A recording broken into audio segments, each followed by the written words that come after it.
अब देखिए इस चैप्टर के अंदर हमें क्या क्या पढ़ना है।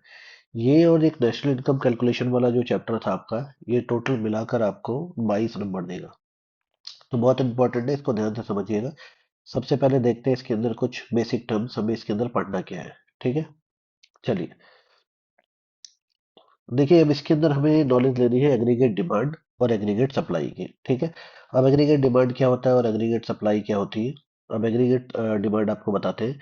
एग्रीगेट डिमांड का मतलब होता है total demand of final goods in an economy, यानी कि टोटल डिमांड मतलब एग्रीगेट डिमांड का मतलब होता है जैसे पीरियड मान लीजिए एक साल के अंदर एक इकोनॉमी में जो टोटल डिमांड होती है वो क्या कहलाती है, एग्रीगेट डिमांड। ठीक है, it also means the aggregate expenditure on final goods in an economy. इसको हम ऐसे ही बोल सकते हैं, मैंने आपको बताया था कि नेशनल इनकम 3 मेथड से निकलती है। ठीक है, तो जितना एक्सपेंडिचर है, एक्सपेंडिचर जब हम कोई भी चीज खर्च करते हैं तो आपको पता ही है कि जब एक्सपेंडिचर हम करेंगे तो वो डिमांड ही तो होती है। जैसे हम दो प्रकार के लिए जो हमारी, देखिए समझिए जरा इस बात को। ये देखिए फॉर्मूला देखिए यहाँ पे लिखा है, हम डिमांड क्यों करते हैं। अगर हमें एग्रीगेट डिमांड निकालनी है, टोटल इकोनॉमी की डिमांड निकालनी है, तो हमें क्या करना है। सबसे पहले एग्रीगेट डिमांड इक्वल टू, देखिए यहाँ पे लिखा है, सबसे पहले हम कंजम्पशन के लिए डिमांड करते हैं, यानी कि हमें जो कंज्यूम करना है उसकी डिमांड हो जाती है। दूसरा हम डिमांड करते हैं इन्वेस्टमेंट के लिए। सपोज मुझे इन्वेस्टमेंट करना है प्रॉपर्टी में, तो मैं घर की डिमांड करूंगा या प्रॉपर्टी की डिमांड करूंगा। सपोज मुझे इन्वेस्टमेंट करना है अपनी दुकान में, तो फिर मैं दुकान में जो जो जरूरी चीजें हैं उसके लिए डिमांड करूंगा, राइट। यानी कि पूरी इकोनॉमी की अगर डिमांड आपको निकालनी है तो वो इस तरीके से निकलेगी। कंजम्पशन, यानी कंजम्पशन के लिए जो डिमांड करूंगा, और इन्वेस्टमेंट, यहाँ पे लिखा हुआ है कंजम्पशन और इन्वेस्टमेंट। ठीक है, अच्छा इसके बाद क्या है, एक डिमांड गवर्नमेंट भी करती है। आपको पता है फाइनल प्रोडक्ट पे जो सड़क बनाती है, ब्रिज बनाती है, ठीक है, ये सब चीजें बनाने के लिए गवर्नमेंट करती है। और प्लस इंपोर्ट एक्सपोर्ट के लिए भी डिमांड होती है। ठीक है, एक्सपोर्ट जो होता है हम दूसरे देश में करते हैं, और दूसरे देश से जब हम सामान खरीदते हैं तो उसे इंपोर्ट कहते हैं, तो हम यहाँ पे नेट एक्सपोर्ट ले लेते हैं। ठीक है, ये चीजें मिलकर बनाती है एग्रीगेट डिमांड। यानी कि एग्रीगेट डिमांड का मतलब है पूरे भारत की डिमांड अगर हमें निकालनी है तो कैसे निकालेंगे, इन चार चीजों को जोड़कर। लेकिन जैसा कि मैंने पहले आपको बताया था फर्स्ट चैप्टर में, कि आपको ना केवल टू सेक्टर इकोनॉमी पढ़नी है। हमारे सिलेबस में केवल टू सेक्टर इकोनॉमी है, यानी कि ये जब गवर्नमेंट आ जाता है तो थ्री सेक्टर हो जाता है, और जब इम्पोर्ट एक्सपोर्ट आ जाता है तो फोर सेक्टर इकोनॉमी हो जाती है। तो अभी आपको टू सेक्टर इकोनॉमी पढ़नी है, यानी कि मोटा मोटी हमें यहाँ पर AD इक्वल टू C+I लेके चलना है। ठीक है, यानी कि जो मैं डिमांड करता हूँ या तो कंजम्पशन के लिए करता हूँ या मैं इन्वेस्टमेंट के लिए करता हूँ। ठीक है, बाकी यहाँ पर देखिए सारा लिखा हुआ है बताने के लिए आपको। C+I+G+X-M। ठीक है, जी मतलब गवर्नमेंट की जो डिमांड होती है, और X-M जो इम्पोर्ट एक्सपोर्ट दूसरे देश से जो बात हो जाती है। ठीक है, चलिए तो अब देखिए जरा इसमें, ये सारे कंपोनेंट को दे रखा है। कंजम्पशन मतलब प्राइवेट है, इन्वेस्टमेंट का फिर जो हम निवेश करने के लिए डिमांड कर लेते हैं, फिर गवर्नमेंट वाला एक्सपेंडिचर आ जाता है, और फिर नेट एक्सपोर्ट आ जाता है। चलिए अब देखिए कुछ बिहेवियर यहाँ पर है। सबसे पहले आप इसमें ना कुछ टर्म समझ लीजिए क्या है।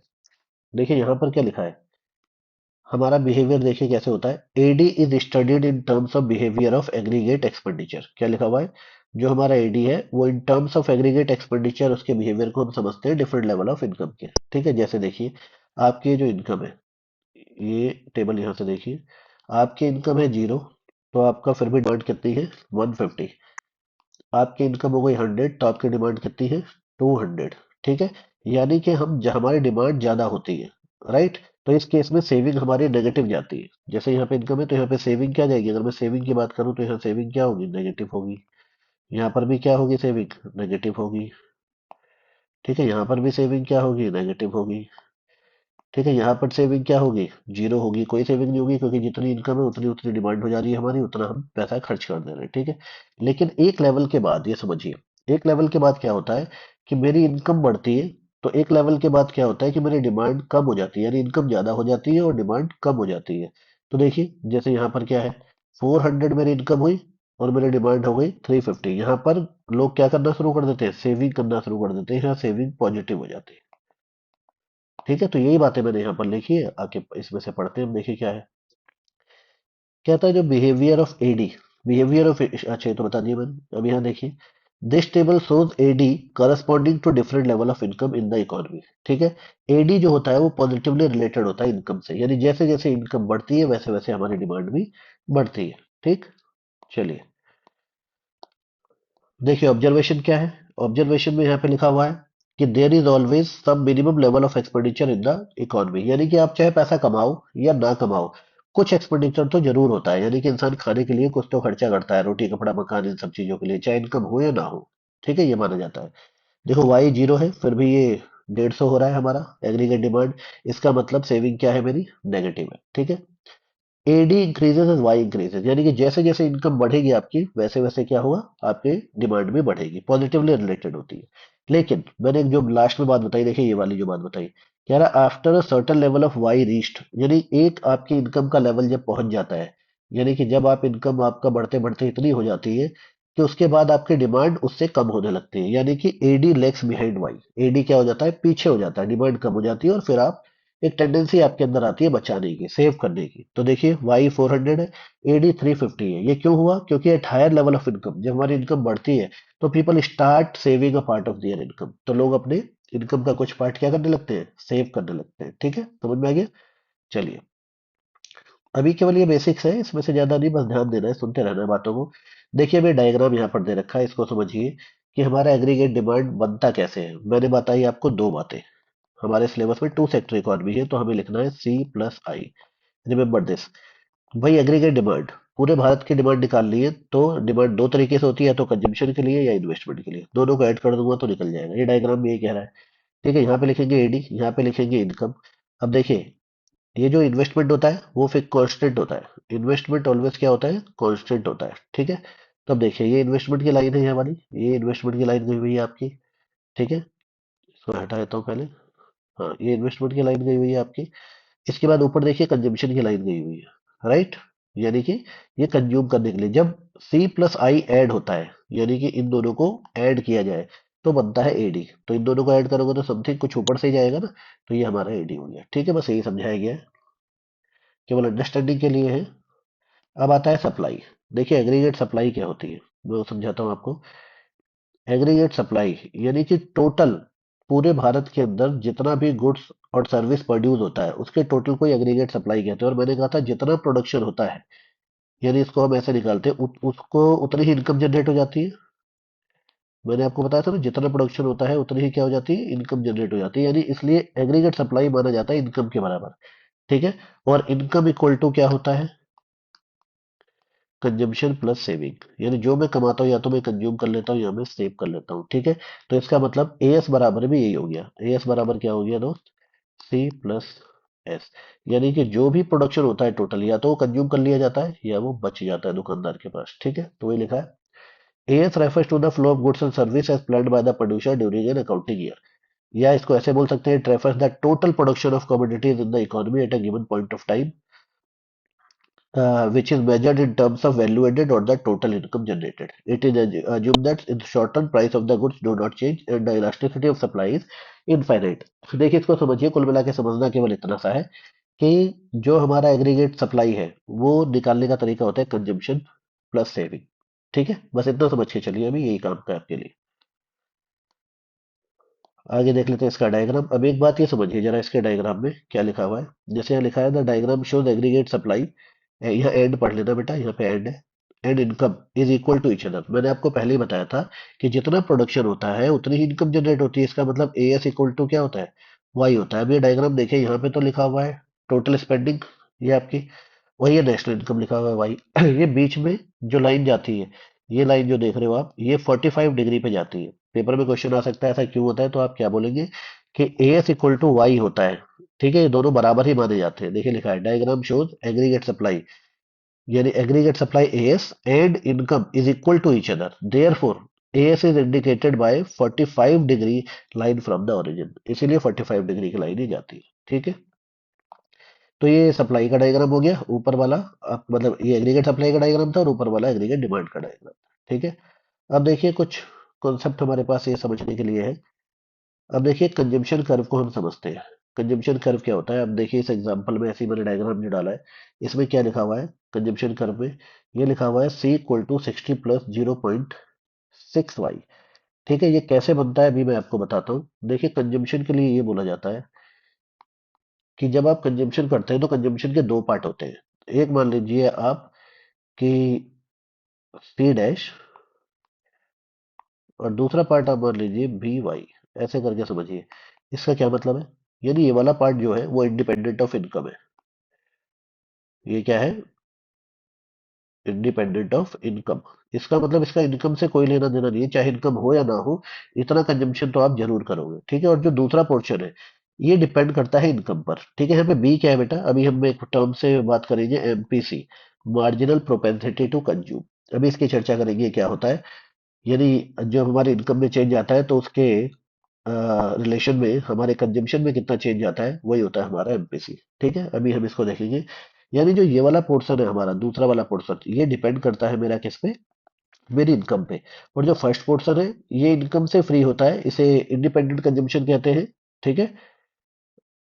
ये इंडिपेंडेंट ऑफ इनकम होता है, और इसे कहते क्या है? ये ऑटोनोमस कंजम्पशन होता है। क्या होता है? ऑटोनोमस कंजम्पशन, ठीक है। तो देखिए यहाँ पे लिखा हुआ है, जैसे मान लीजिए लिखा हुआ है 60 प्लस 0.65। इसका मतलब 60 तो मैं कंज्यूम करूंगा करूंगा, और बाकी जितना कमाऊंगा उसका 60% कंज्यूम कर जाऊंगा, ठीक है। ये यहाँ पे ये बात लिखी हुई है। चलिए, यानी कि 60 में कंज्यूम करूंगा और बाकी डिपेंड करता है मेरी इनकम पे, जितना इनकम कमाऊंगा उसका 60% कंज्यूम कर जाऊंगा। ये इस तरीके से कंजम्पशन फंक्शन के बारे में दे रखा है। चलिए आगे चलते हैं। अब देखिए यहाँ समझाया एवरेज प्रोपेंसिटी टू कंज्यूम। अब इसको समझाने के लिए ना मैं पहले कुछ चीजें आपको समझा दूं, उसके बाद हम बात करते हैं। आइए इसको समझिए जरा ध्यान से। देखिए, एक होता है हमारा एपीसी। क्या होता है हमारा? एपीसी, यानी कि एवरेज प्रोपेंसिटी टू कंज्यूम। इसको हम बोलते हैं एवरेज प्रोपेंसिटी टू कंज्यूम। इसका फॉर्मूला होता है सी अपॉन वाई। इसका मतलब क्या है? इसका मतलब ये है कि आपकी ना, जो भी पैसा आप कमाते हैं उसमें कंजम्पशन का आपका नेचर क्या है। मतलब 100 रुपए कमाए, 80 रुपए खा गए, तो 80 ऊपर लिख दो, 100 नीचे लिख दो, तो आपका आ जाएगा कि आपकी एवरेज प्रोपेंसिटी टू कंज्यूम क्या है। और ऐसे ही होता है एवरेज प्रोपेंसिटी टू सेव, ठीक है। वो होता है एस अपॉन वाई। यानी आपकी सेविंग जो है वो ऊपर लिख दो और ये नीचे लिख दो। सपोज करो मैं एक एग्जांपल देता हूँ, उससे ज्यादा समझ में आएगा। सपोज करो कि एग्जांपल दे दिया मैंने। एग्जांपल क्या दे दिया? मान लो आपकी इनकम है 100 रुपीज, और आपका कंजम्पशन उसमें हो गया मान लो टोटल 80 रुपीज का। तो सेविंग कितना हो जाएगा बेटा? 20 रुपए का। क्लियर है? अब निकालो जरा एपीसी। बोलोगे सर एपीसी का फॉर्मूला होता है सी अपॉन वाई। तो कंजम्पशन कितना हो गया? 80 अपॉन में 100। इसे कट करोगे तो आ जाएगा 0.80। और अगर एपीएस निकालना हो तो दो तरीके हैं। या तो ये फॉर्मूला लगा लो, जैसे ये ऊपर ये फॉर्मूला दिया हुआ है, या फिर वन में से माइनस कर दो, क्योंकि इन दोनों का सम वन होता है। अभी मैं बता रहा हूँ, जैसे देखो ऊपर आया 0.2, सॉरी 20 अपॉन में 100, तो ये डिवाइड करोगे तो आ जाएगा 0.20। ठीक है, देखिए 0.80 0.20, इन दोनों का सम करोगे तो आएगा 1। यानी कि एक चीज हमारे सामने आ गई। वो चीज क्या आई? कि APC plus APS equal to क्या होता है? 1। अगर एक दिया रहेगा दूसरा निकल जाएगा, ठीक है। जैसे अगर मान लो एपीसी दिया हुआ है 0.36, तो इसको एपीएस क्या होगा? 1 - 0.36, ये कर दो, ठीक है। तो ये आपका आ जाएगा। अगर 1 - ये कर दोगे आप तो कितना आएगा बेटा? ये आएगा आपका 64, है ना? 0.64, ये आपका आ गया। राइट? समझ में आ रहा है नहीं आ रहा? तो इस तरीके से हम क्या करते हैं, इस तरीके से हम फाइंड आउट कर लेते हैं। यानी ये रिलेशन हमें मिल गया, APC plus APS equal to 1। अब दूसरा समझिए। ये तो था कि नॉर्मल आपकी इनकम सपोज 100 रुपए है, तो आप इतना खाते हैं और इतना बचाते हैं, राइट। अब आता है मार्जिनल, यानी एमपीसी। इसे बोलते हैं marginal propensity to consume.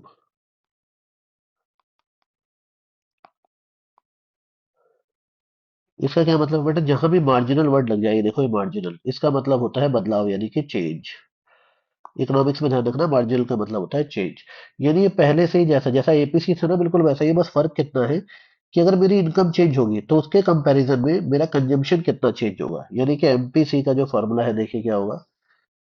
MPC का फॉर्मूला सी अपॉन वाई की तरह ही होगा, बस यहाँ चेंज लेना है, तो चेंज को हम डेल्टा से दिखाते हैं, ठीक है। मैथमेटिक्स में डेल्टा का मतलब चेंज होता है, इकोनॉमिक्स में मार्जिनल का मतलब होता है। तो निकालना कैसे? डेल्टा सी अपॉन में डेल्टा वाई। बात समझ में आ गई? देखिए अब चेंज कैसे निकलेगा मेरे कंजम्पशन में, उसके लिए एक डाटा तो होगा नहीं। चेंज पता करने के लिए हमारे पास दो डाटा होने चाहिए। जैसे सपोज करो कि मेरा पहले क्या था। अगर मैं इनकम की बात करूं तो मेरी इनकम थी 100, मेरा कंजम्पशन था 80 और मेरी सेविंग थी 20। अब मेरी इनकम हो गई 200, मान लो ये हो गई मेरा 150, तो सेविंग कितना हो जाएगा बेटा 50। एमपीसी अब निकल सकता है क्योंकि मेरे पास कितने डाटा है, दो। क्योंकि चेंज तो तभी पता लगाएंगे ना। अब आइए जरा एमपीसी निकालते हैं इससे हम। तो एमपीसी क्या हो जाएगा बेटा, एमपीसी इक्वल टू क्या होगा, चेंज कितना है यानी डेल्टा सी अपॉन में डेल्टा वाई। अब देखिए जरा चेंज कितना है, पहले सी था 80, अब कितना हो गया 150, तो कितना हो गया 70 का चेंज आ गया। और अपॉन में डेल्टा वाई, वाई में कितना चेंज आया, पहले 100 था फिर 200 हो गया तो 100 का। इसको डिवाइड करेंगे 0.70 आ गया। ठीक। अब हम बात करते हैं इसका अगला साथी जो होता है एमपीएस। ये भी बिल्कुल वही है, बस यहाँ चेंज की बात हो रही है कि इनकम में चेंज होगा तो कंपेरेटिवली आपकी सेविंग में कितना चेंज होगा। ठीक है, तो इसका फॉर्मूला होता है डेल्टा एस अपॉन में डेल्टा वाई। ठीक है। अब इसी एग्जांपल को लेकर चलते हैं। तो डेल्टा एस मतलब सेविंग में कितने का चेंज आया है, देखिए 30 का, और इनकम में कितने का चेंज आया 100 का। तो डिवाइड होगा कितना, ये 0.30। फिर देख रहे हो अगेन इनका सम क्या आ रहा है, 1 आ रहा है। तो ये भी हमारे पास एक रिलेशन आ गया इनके बीच का। क्या रिलेशन आया, M P C plus M P S equal to 1 होता है। ठीक है, यानी इनकम में चेंज होने पर आपके कंजम्पशन में कितना चेंज होता है और इनकम में चेंज होने पर आपके सेविंग में कितना चेंज होता है, इन दोनों के सम क्या आता है, 1 आता है। राइट, तो ये रिलेशन आपको पता होना चाहिए था। दोबारा से हम उस टॉपिक पे चलते हैं। देखिए जरा, ये बता रखा है एपीसी सी अपॉन में वाई, दे रखा है ना। चलिए, ये दे रखा है आपका सी अपॉन में वाई। ये बातें कुछ बता रखी है, उनको ध्यान दे लेते हैं हम। देखिए एक पॉइंट होता है ब्रेक इवन पॉइंट। ठीक है, ब्रेक इवन पॉइंट का क्या मतलब होता है, जब आपका y इक्वल टू सी हो जाए, पेपर में आ जाए ब्रेक इवन पॉइंट क्या होता है, तो ऐसे निकाल देना आप। इसे बोलते हैं ब्रेक इवन पॉइंट, यानी कि जब आपका इनकम बराबर कंजम्पशन हो जाए। देखिए लिखा हुआ है, अगर एपीसी 1 आ जाए, एपीसी 1 कब आएगा, फॉर्मूले में देखिए जरा, ऐसे लिखा हुआ है एपीसी, ये 1 कब आएगा, जब जितनी इनकम अपॉन में वाई होता है ना, मान लो 50 रुपए कमाए, 50 रुपए खा गए हम। यानी कि अगर हमारा कंजम्पशन और इनकम बराबर हो जाए, तभी तो बनाएगा जब ऊपर नीचे दोनों बराबर होंगे। यानी जितनी इनकम होगी और उतना ही कंजम्पशन हो गया, तो फिर हमारा एपीसी 1 आता है। इसी सिचुएशन को एपीसी जब 1 आ जाए, ब्रेक इवन पॉइंट कहते हैं, जहां पे कंजम्पशन इक्वल हो जाता है किसके, नेशनल इनकम के। राइट। अगला देखिए, अगर एपीसी ज्यादा है, तो इसे बोलते हैं ये ब्रेक इवन पॉइंट के पहले की सिचुएशन है, क्योंकि शुरू शुरू में आपको पता होता है कि कंजम्पशन ज्यादा होता है। राइट। तो ये लिखा हुआ है अगर कंजम्पशन ज्यादा है, तो फिर ये शुरू के ब्रेक इवन पॉइंट पहुंचने से पहले की सिचुएशन है। राइट। अच्छा, अब देखिए यहाँ पर अगला आ गया, अगर कंजम्पशन लेस है 1 से, तो ये ब्रेक इवन पॉइंट के बाद की सिचुएशन है। बस सिंपल ये समझना है कि ब्रेक इवन पॉइंट क्या होता है, जहां पर consumption equal to saving, consumption मतलब इनकम इक्वल टू आपका क्या हो जाता है, ये देखिए इनकम इक्वल टू आपका कंजम्पशन हो जाता है। राइट। चलिए देखिए वही बात यहाँ पे दोबारा समझाई है कि एमपीसी क्या होता है, यानी चेंज इन कंजम्पशन अपॉन में चेंज इन इनकम, जिसका फॉर्मूला मैंने पीछे बता दिया। आगे चलते हैं। अब ये एमपीसी इनकी वैल्यू 0 और 1 के बीच में रेंज करती है, तो बताने की जरूरत भी नहीं क्योंकि दोनों का सम 1 आता है। ठीक है। हाँ, लेकिन यहाँ पर कोई नेगेटिव नहीं होता, इसलिए इनकी वैल्यू इसी के बीच में रेंज करेगी। ऊपर वाले में तो हो सकता था ऐसा, क्योंकि सेविंग नेगेटिव हो सकती है, लेकिन यहाँ पे चेंज नेगेटिव नहीं होता, तो इसलिए इनकी वैल्यू ही आएगी। ठीक है, बाकी और कुछ नहीं पढ़ना है अपन। आगे बता दिया प्रोपेंसिटी टू सेव, ये पहले ही आपको बता चुका हूँ। प्रोपेंसिटी टू सेव क्या होता है। ठीक है, एवरेज प्रोपेंसिटी टू सेव है, सॉरी, देखिए अब आगे,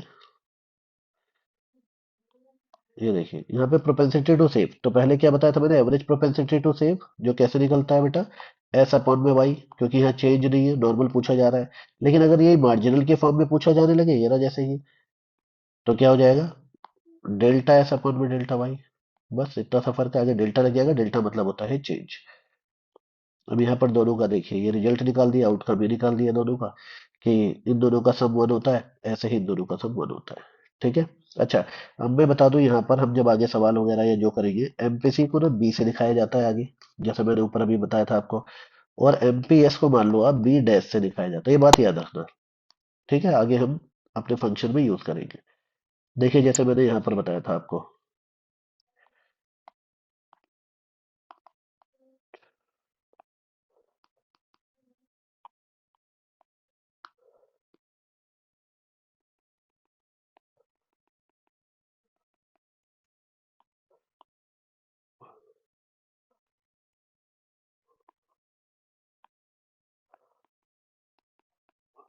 देखिए ऊपर चलते हैं हम जरा।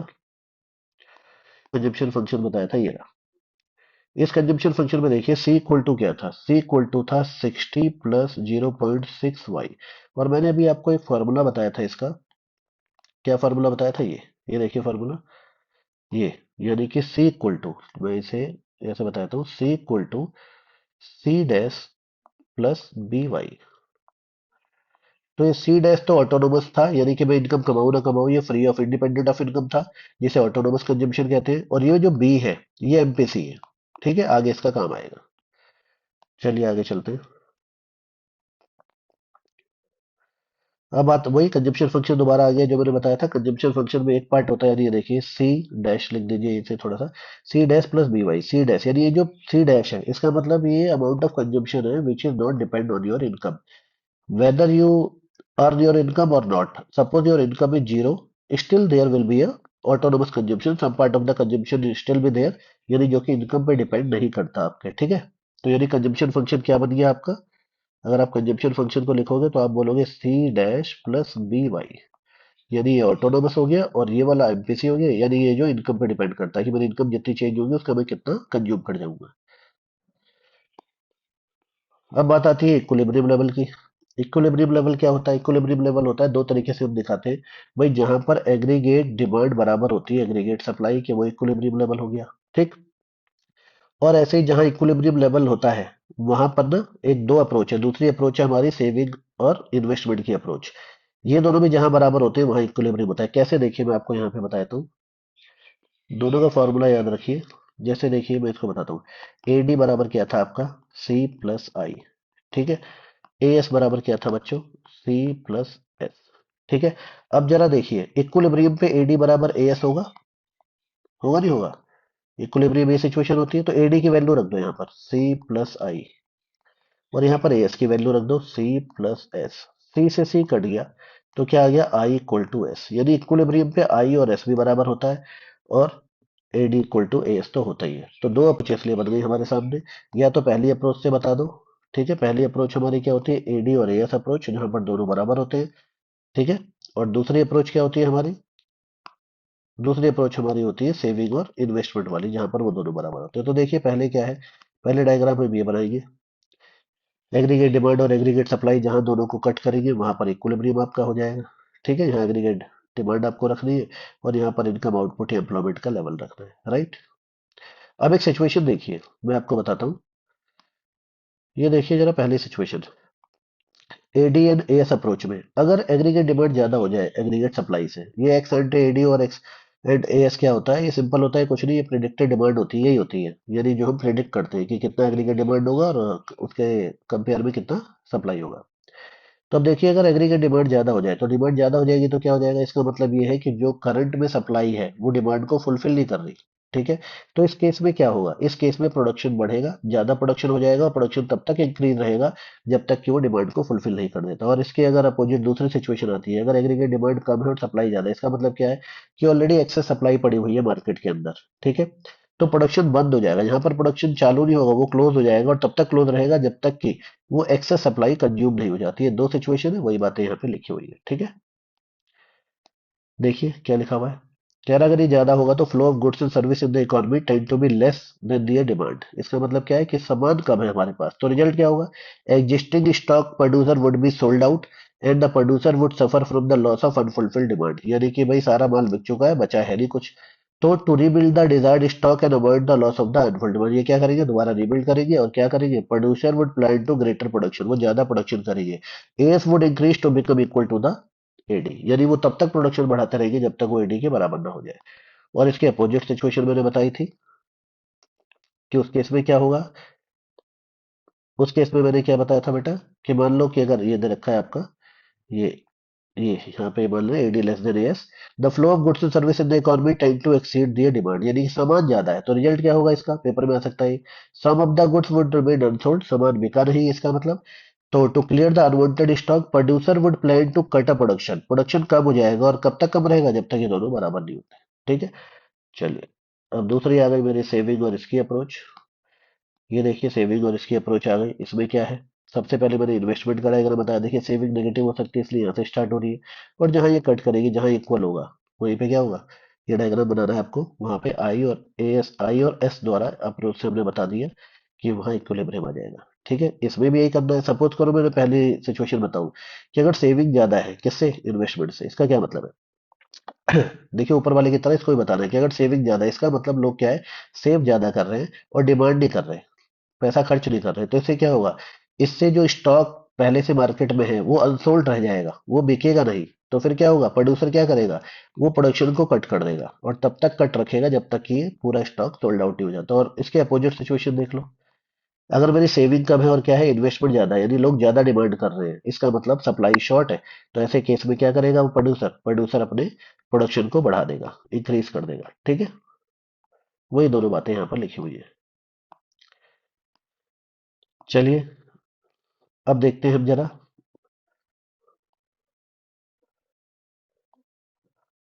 अब बात आती है बात हमारे मल्टीप्लायर की। देखिए मल्टीप्लायर क्या होता है, मैं पहले समझाता हूँ, इसको बहुत अच्छे से समझना है। इन्वेस्टमेंट मल्टीप्लायर क्या होता है, इन्वेस्टमेंट मल्टीप्लायर ये क्या आता है, इसको अंग्रेजी अक्षर के से दिखाते हैं बेटा। ठीक है, इसका मतलब क्या होता है, इसका फॉर्मूला होता है डेल्टा वाई अपॉन में डेल्टा आई। ठीक है, यानी कि इन्वेस्टमेंट और ये इनकम का रिलेशन होता है। इन्वेस्टमेंट में चेंज होने की वजह से इनकम में ना कई गुना चेंज हो जाता है, उसी को क्या बोलते हैं, इन्वेस्टमेंट मल्टीप्लायर। ऐसा कैसे हो जाता है, जरा एक एग्जांपल से समझिए। सपोज करो आपने 100 रुपए एक स्वीट मेकर को दिए, मिठाई बनाने वाले को 100 रुपए दिए और मिठाई खरीद ली। ठीक है, तो आपका तो एक कंजम्पशन था, यानी एक मान लो इन्वेस्टमेंट था, आपने ठीक है अपने कस्टमर के लिए पैसा दिया। लेकिन ये जैसे ही 100 रुपये आपने दिया तो स्वीट वाले की क्या बन गई है, इनकम बन गई। अब ये स्वीट वाला जो मिठाई बनाता है, यही 100 रुपये सपोज करो दूध वाले को देता है, क्योंकि उससे दूध लेता है और खोया बनाता है। तो फिर ये दूध वाले की इनकम बन गई 100 रुपये। फिर वो दूध वाला यही अपने सब्जी खरीद लेता है अपने घर पे चलाने के लिए, तो सब्जी वाले की 100 रुपये इनकम हो गई। देखो शुरू हुआ था क्या, 100 रुपये, एक 100 रुपये की इन्वेस्टमेंट शुरू हुई थी और ये कहाँ तक जा रही है, बढ़ती जा रही है, 100 रुपये घूमता ही जा रहा है। ठीक है, कितना घूमेगा ये, इनफाइनाइट घूमेगा, किसी को पता नहीं कहाँ तक जाएगा ये 100 रुपये। ठीक है, राइट। अच्छा, और मिनिमम कितना घूमेगा, मिनिमम एक बार तो घूमेगा ही। सपोज करो स्वीट वाले को दिए और स्वीट वाला उसके बाद उसकी दुकान बंद हो गई, मर गया, वो सब खत्म हो गया मान लो, तो ये पैसा एक बार तो इनकम जनरेट कर ही देगा, 100 रुपए की 1% की इनकम तो जनरेट कर ही देगा। तो इसका मतलब क्या हुआ, इसका मतलब हम इससे क्या समझे, देखिए मैं आपको बताता हूँ। इसका मतलब ये हुआ कि जो हमारा के है, यानी कि मल्टीप्लायर है जिसको के बोलते हैं, उसका फॉर्मूला डेल्टा वाई अपॉन में डेल्टा आई होता है। ठीक है, अगर इन्वेस्टमेंट में 100 रुपए का चेंज हुआ तो इनकम में मिनिमम 100 रुपए का चेंज तो होगा ही होगा। तो मिनिमम वैल्यू क्या होती है के की, मिनिमम वैल्यू ऑफ के यानी मल्टीप्लायर होता है 1। ठीक है, यानी उतना तो इनकम बनेगा ही। और जो मैक्सिमम वैल्यू होती है वो होती है इनफाइनाइट। ठीक है, ये बात आप लिख के चलना। अब इसके फॉर्मूले में आपको बताता हूँ किस तरीके से है, इसका एक रिलेशन ना एमपीसी से भी है। तो के का एक और फॉर्मूला होता है 1/1 - ठीक है, ये जितना एमपीसी हायर होगा, मल्टीप्लायर उतना ही ज्यादा होगा। जितना एमपीसी हायर होगा यानी कंजम्पशन जितना होता जाएगा, उतना ही ये हायर होगा। ठीक है, तो दो फॉर्मूले हमारे सामने हो गए, पहला ये और दूसरा ये। इन दोनों का ही इस्तेमाल करके हमें आगे जो क्वेश्चन होंगे उन्हें फाइंड आउट करना है। तो के मैंने बता दिया आपका, पढ़ लेते हैं यहाँ से क्या लिखा हुआ है। देखिए बात जो मैंने आपको बताई थी लिखी हुई है कि द डायरेक्ट रिलेशन होता है बिटवीन इन्वेस्टमेंट और मल्टीप्लायर एंड एमपीसी। तो investment multiplier and MPC, higher the MPC greater the size of multiplier and vice versa. ठीक है, चलिए तो ये देखिए फॉर्मूला भी यहाँ पर लिखा हुआ है। एग्जांपल दिया है, मान लो इन्वेस्टमेंट में इंक्रीज हुआ 1000 रुपए का और एमपीसी है 0.9, तो क्या वैल्यू निकालेंगे हम, देखिए 1 - एमपीसी होता है, रख के निकाल दिया, क्या आ गया, 10। ठीक है, बात समझ में क्लियर है ना। चलिए, तो यानी कि अगर मेरा इन्वेस्टमेंट 1000 का हुआ, मल्टीप्लायर 10 है, इसका मतलब मेरी इनकम में जो परिवर्तन आएगा वो 10 गुने का आएगा। 1000 रुपये लगाए थे, 10 गुने का परिवर्तन आया, तो इनकम कितनी बढ़ेगी हमारी, 10,000 से। ठीक है, चलिए इसके सवाल पेपर में एक आता है, उसको कर लेना। अब आता है हमारे सामने इक्विलिब्रियम, मैंने आपको बता दिया है। इक्विलिब्रियम को ही फुल एम्प्लॉयमेंट इक्विलिब्रियम कहते हैं। यहाँ माना जाता है कि रिसोर्सेज का पूरा यूज हो रहा है। एक और इक्विलिब्रियम होता है जहाँ पर अंडर एम्प्लॉयमेंट होता है, यानी कि वहाँ पे रिसोर्सेज का फुल यूज नहीं हो रहा होता है। ठीक है, बाकी इक्विलिब्रियम क्या होता है, जहाँ एडी बराबर क्या होता है दोस्त, एएस। ठीक है, चलिए अब प्रॉब्लम्स कुछ आती है, देखिए। अब यहाँ पे प्रॉब्लम आती है कि ऐसी सिचुएशन को हम ठीक कैसे करते हैं। जो अगला टॉपिक है वो हम पढ़ने जा रहे हैं। ठीक है, चलिए अगले टॉपिक इंपॉर्टेंट है। तो इस टॉपिक को देखते हैं हम, है ना। कितना इंपॉर्टेंट टॉपिक है, पहले इस टॉपिक को समझिए। इस टॉपिक को कैसे समझना है मैं इसको आपको समझाता हूँ। मान लीजिए, ये टॉपिक समझिए आप। मान लीजिए ना, देखिए एक सिचुएशन है कि अगर आपका एडी ग्रेटर है एएस से, आपका डिमांड जो है एग्रीगेट डिमांड ज्यादा है एएस से। इस सिचुएशन को कहते क्या है, समझिए। अगर डिमांड ज्यादा है, इसका मतलब लोगों के पास मनी सप्लाई ज्यादा है, ठीक है, तभी वो ज्यादा डिमांड कर रहे हैं। और कंपैरेटिवली क्या है, सामान कम है। इस केस में होगा क्या, इस केस में अपने अपना प्राइस राइज हो जाएगा।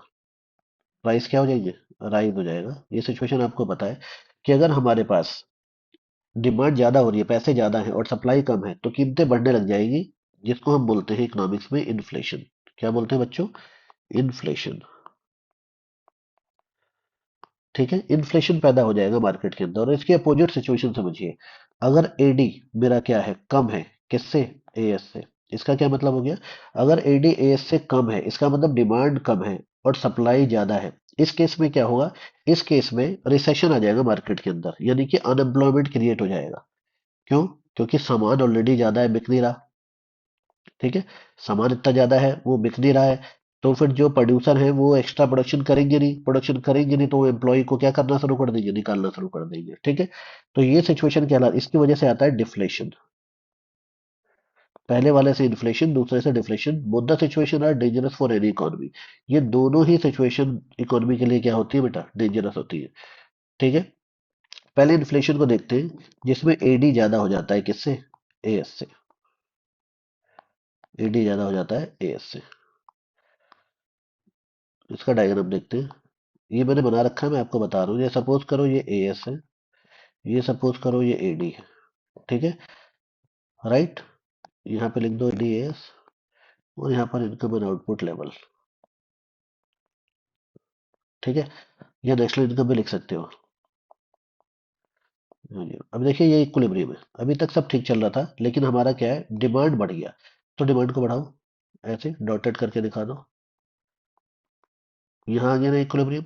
ठीक है, अब इसकी वजह से क्या हुआ कि एक गैप पैदा हुआ।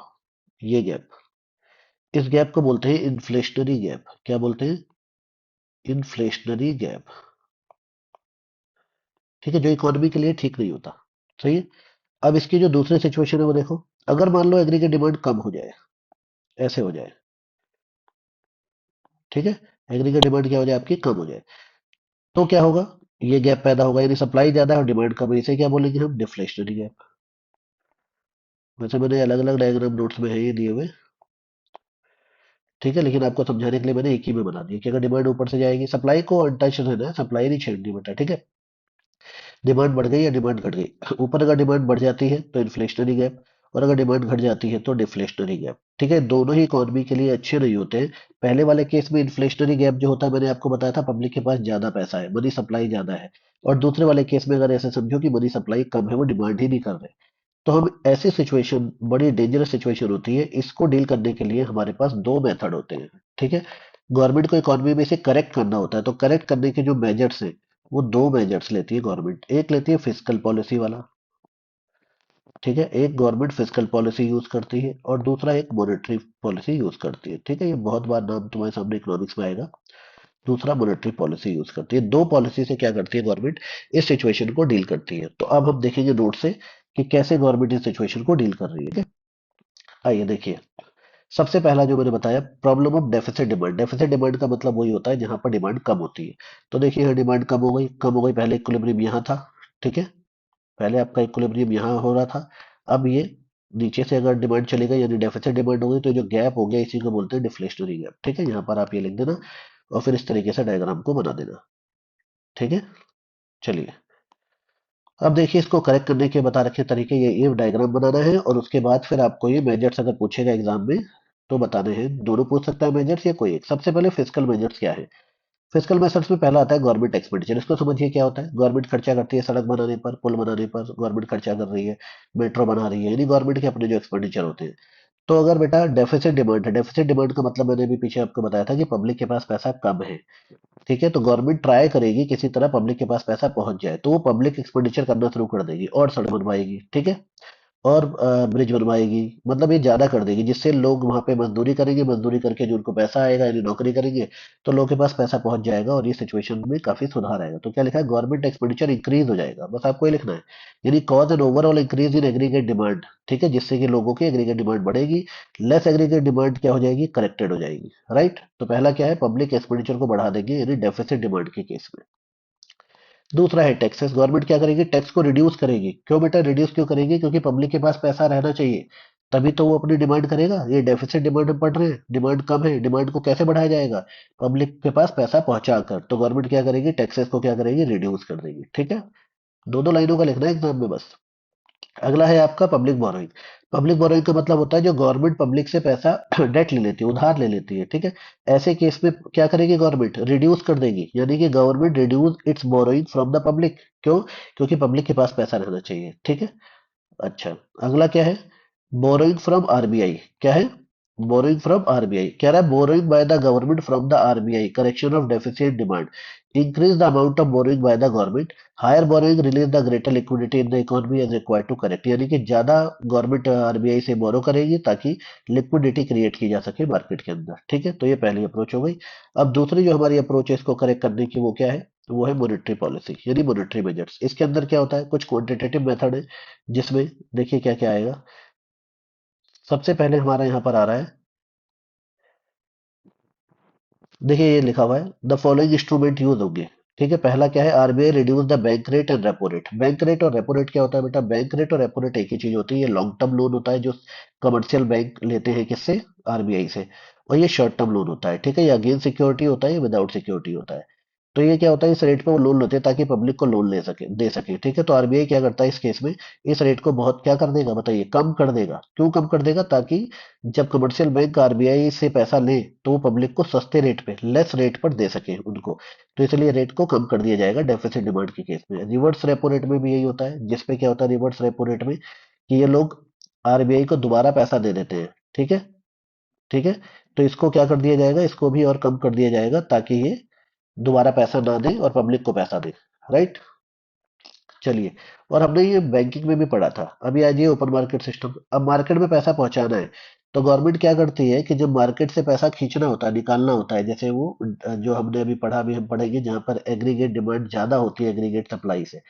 ठीक है, एक्सेस डिमांड वाला जो केस होगा, यदि एक्सेस डिमांड कब होती है, जब लोगों के पास पैसा ज्यादा होता है, तो गवर्नमेंट उस समय क्या करती है, ओपन मार्केट ऑपरेशन करके उनका पैसा कम करती है। वो कैसे करती है, वो गवर्नमेंट बॉन्ड निकालती है आरबीआई के थ्रू, जिसको पब्लिक खरीदती है और आरबीआई के पास पैसा पहुंच जाता है। बट जो अपोजिट सिचुएशन है, जिसमें मार्केट में पैसा लोगों के पास कम है, तो उस केस में क्या करती है कि वो जो बॉन्ड इशू किए थे पब्लिक को, वो आरबीआई दोबारा रीपर्चेज कर लेती है। ठीक है, लिखा है RBI purchase the bond security in the market, जो उसने पहले सेल किए थे।